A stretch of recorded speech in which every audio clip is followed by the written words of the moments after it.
First of all, look, there's no books for young boys.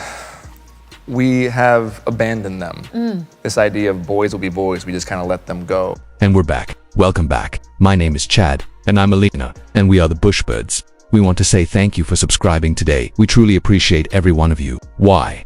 Because you're amazing. Seriously, you're just effing amazing. We really do appreciate you, and we'd love it if you make sure that you're subscribed. Just yesterday, someone mentioned they thought they were subscribed but weren't, and we were like, hey, it happens. Sometimes you unsubscribe and then come back. We get it, and we welcome you back. I used to watch Mr. Connie back in the day. It was a good little show. I was more of a late night type, like Nick at Night. What about you? Yeah, a little. More than I did, probably. Over the years, we all meet people who are special to us. And one of those people for me was my Uncle Wayne. He got me into old movies and shows, while my aunt introduced me to Shirley Temple. I've seen every Shirley Temple movie multiple times. They had a Shirley Temple collection, alongside films like Pee-wee's Big Adventure. I loved those movies, they really take me back. My uncle also introduced me to Bob Hope, Bing Crosby, Jerry Lewis, and other classic comedians.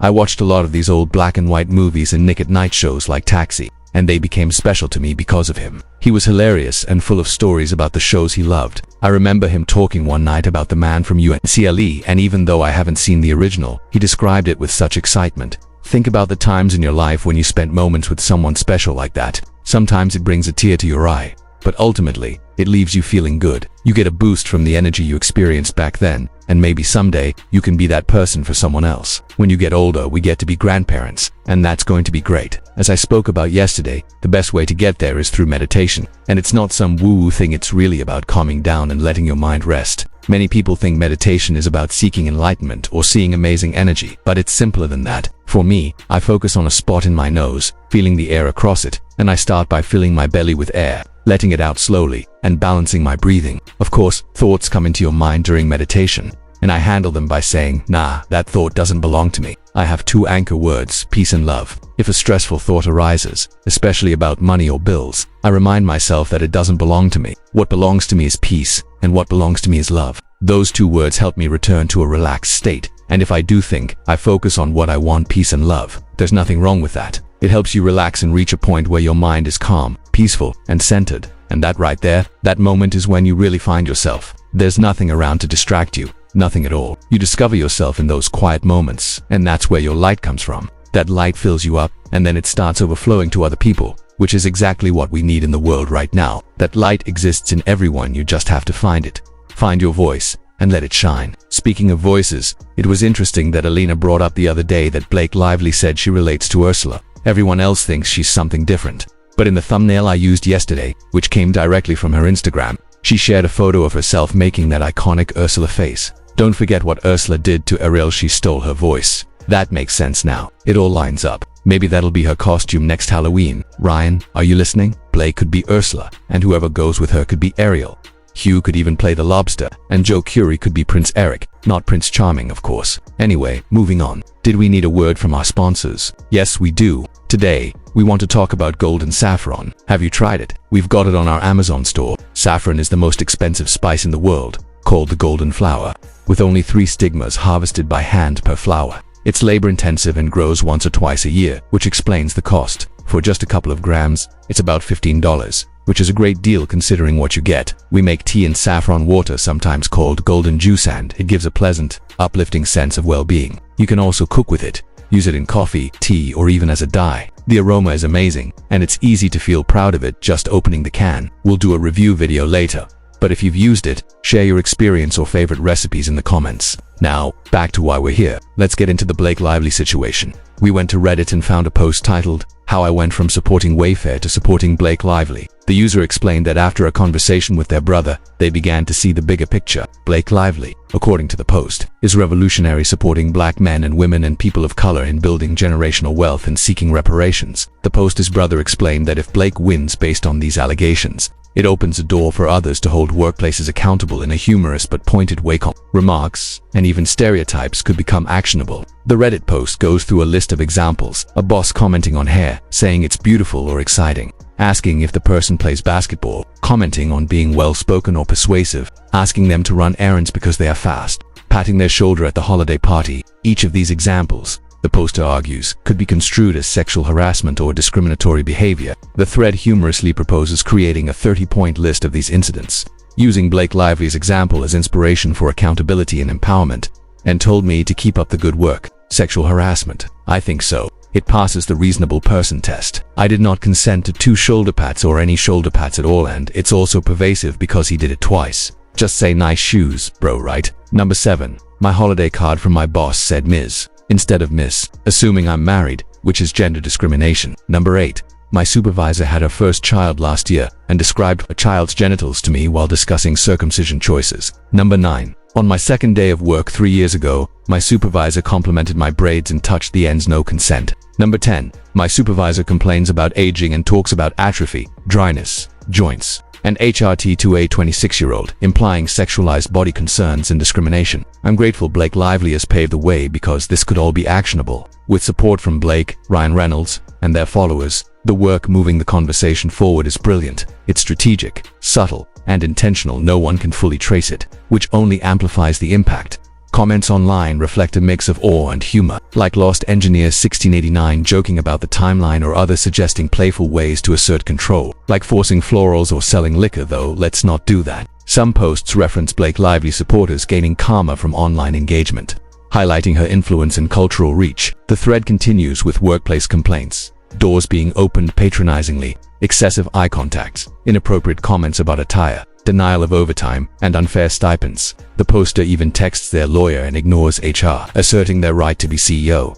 This reflects a larger theme, claiming power and agency while navigating workplace hierarchies. It's about stepping in, rallying support, and confronting authority when needed. The post emphasizes strategy, from gathering allies to subtly undermining the CEO, all with a humorous, almost mafia-style plan. Engagement on Reddit is high, with thousands of likes and comments. The story underscores Blake Lively's cultural role, someone who moves conversations forward, empowers others, and inspires action. Finally, the imagery is striking. Blake Lively, in a promotional photo from back in the day, had her feet up on a model dressed as a black man, seated like an ottoman, while holding a martini. The visual shocked many and cemented her reputation as bold and unfiltered, showing her willingness to challenge norms visually and culturally. In this narrative, she embodies Ursula, taking charge, asserting influence, and guiding others to find their voice.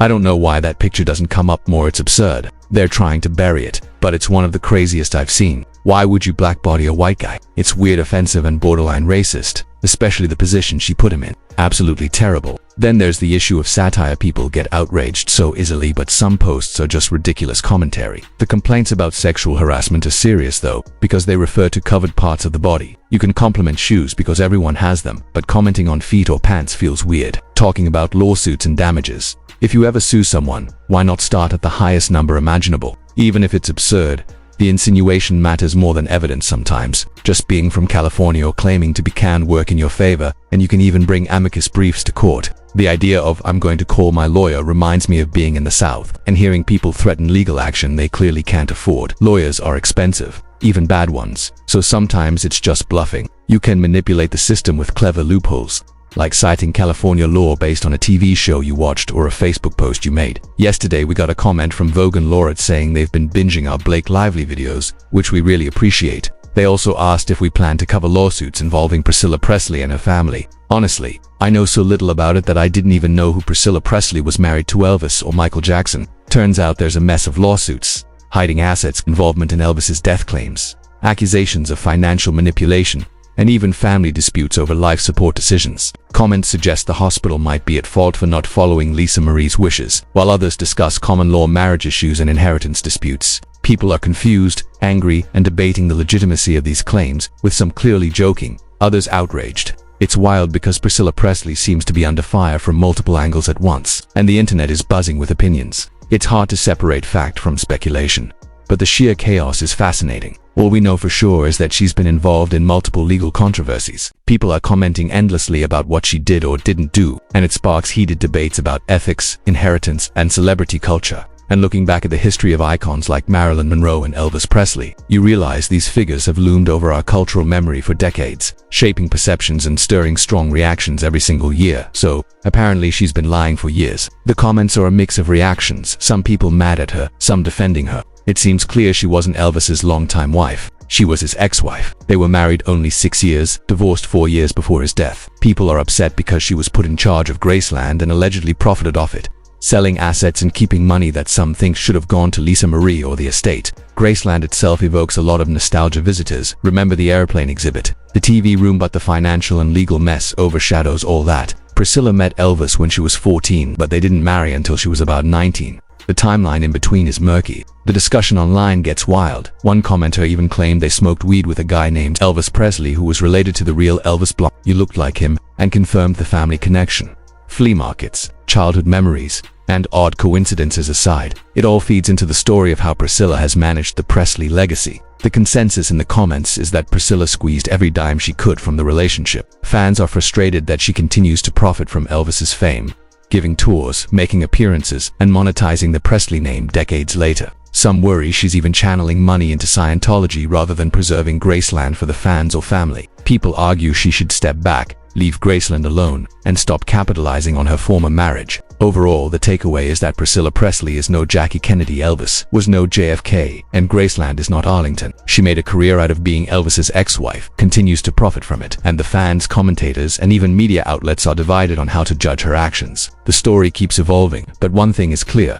She's seen as a shrewd operator who has leveraged every opportunity from her association with Elvis. They're clearly trying to push this into the media, just like we've seen with Blake Lively. It's the same pattern. They put stories out there so the public will feel sympathy for her because she's connected somewhere. I mean, come on, she even married Elvis. Her connections must have been serious to meet him at 14, with promises being made behind the scenes. That alone is interesting and worth digging into. But people are going to fight over Elvis. That's the last thing we need. Yesterday, I was scrolling through all these videos and comments, and it was overwhelming. There was just so much. Some of it even claimed Elvis is gay, which really threw me at first. It got complicated, and then John Travolta's name popped up. Things got even weirder. So, we'll unpack this piece by piece. You can tell us what you know, and if you have extra information or comments you want read, we're always open to it. We love hearing from you, and it's helpful to know where in the world you're watching from. So what are your thoughts on Priscilla? It's fascinating stuff, definitely a mix of legal maneuvering, legacy, and money. Some would say she's taking advantage of Elvis's name, and maybe she should get slapped around a little in court for it.